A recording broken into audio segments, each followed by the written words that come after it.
All right, this is a little clip from CNN where they're obviously lying about George again, and they're using a third party to do it.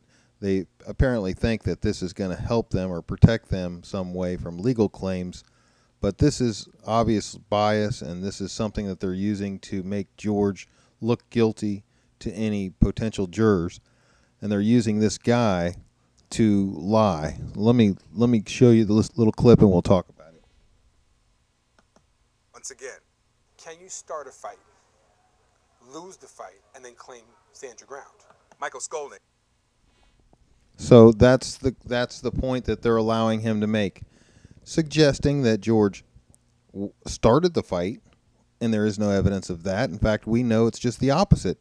We know that Trayvon disappeared around the corner, went, as far as we know, all the way home. We don't know, but we know it was 4 minutes until he returned to that area right near where George parked his truck and confronted George, and then broke his nose and banged his head on the concrete, tried to suffocate him, tried to get his gun.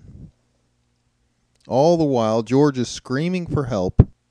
I don't see any possible way to suggest that George started the fight with those facts. There is no witness to suggest that George ever started the fight. And for them to allow this man to come on here and say it means that they're clearly trying to get around the laws that would protect George. There are laws that make it illegal for the media to bias a potential jury with obvious lies, things that they know are false. And this is obviously false. Of the Trayvon Martin Foundation believes stand your ground laws are ineffective and should be repealed. It promotes vigilantism. He wants to repeal stand your ground. He doesn't like it. What is the difference between standard self-defense and stand your ground? Not much. Stand your ground basically says it's the same thing as the castle doctrine expanded to outside your house. It's all it is. And you know, if you're in your house and someone breaks in and you have to kill them in your self-defense, you don't have to go to jail. You don't have to miss a single day's work. You don't get in any trouble. There's no issues. You don't have any problems. That's the whole idea behind stand your ground. We came together as a state, as a group of people, and said, you know what? We don't like the fact that the state sometimes, not always, but sometimes will hold people responsible for a self-defense case that's obviously self-defense. And we said, no more of that. We don't want that. And that's what this is. This is obviously self-defense. This is clear self-defense. We have witnesses. We have evidence.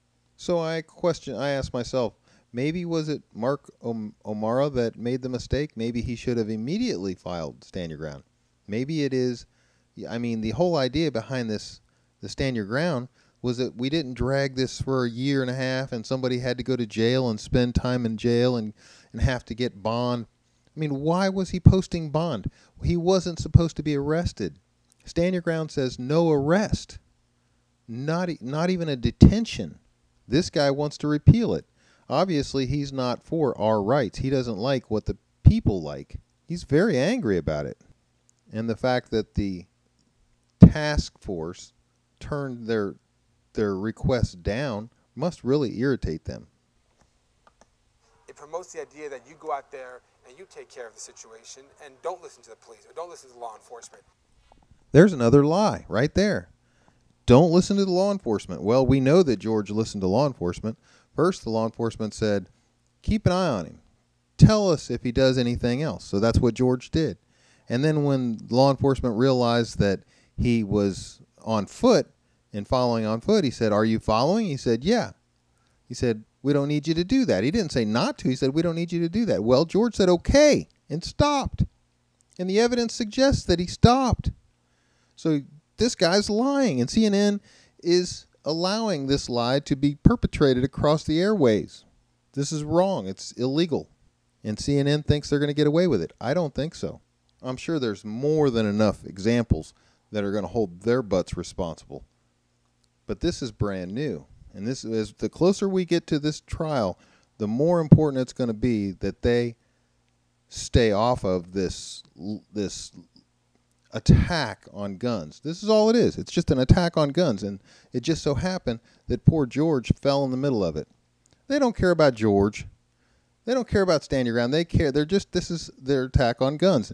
And we all know now, after what happened in just the near past, that that's what they're after. They want our guns. So this is clearly a gun control issue to them. They don't like the fact that we're allowed to carry guns and we might defend ourselves against those criminals that they like. Late last week, a task force commissioned by Florida Governor Rick Scott at the height of the public outcry returned its final report supporting the law. It asserts all persons who are conducting themselves in a lawful manner have a fundamental right to stand their ground and defend themselves from attack. Of course they do. That's the whole point.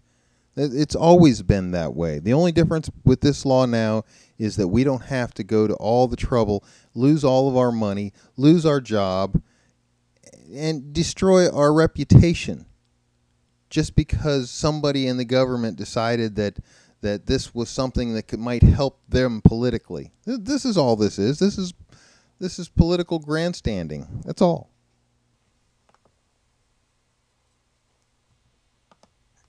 All stand your ground is a form of the self-defense defense, but it gives a defendant a lot more ability to use self-defense because self-defense is so broadly defined in stand. It's not broadly defined. Self-defense isn't changed. The definition of self-defense doesn't change at all in Stand Your Ground. And this guy's supposed to be a legal expert. Like I said, all it does is change it so that whoever's standing their ground does not have to flee and does not have to go to jail. That's all it is. You don't have to run away. If you're being attacked, you have the right to defend yourself. You still have to have reasonable fear of great bodily harm. Your ground. You can do away with the statute and just look to common law. Zimmerman's legal team. What he's saying is common law, the original common law that gives us the right to self-defense, protects George's right, his ability to defend himself is completely defended there. Stand Your Ground just clears it up so that the police know they're not supposed to even arrest him. That's the only difference. They should have treated it as if he was in his home defending his life in his bedroom. That's the only difference. Anyway, the whole idea of the video is that CNN, along with MSNBC and others, have been trying to use the back door to attack George.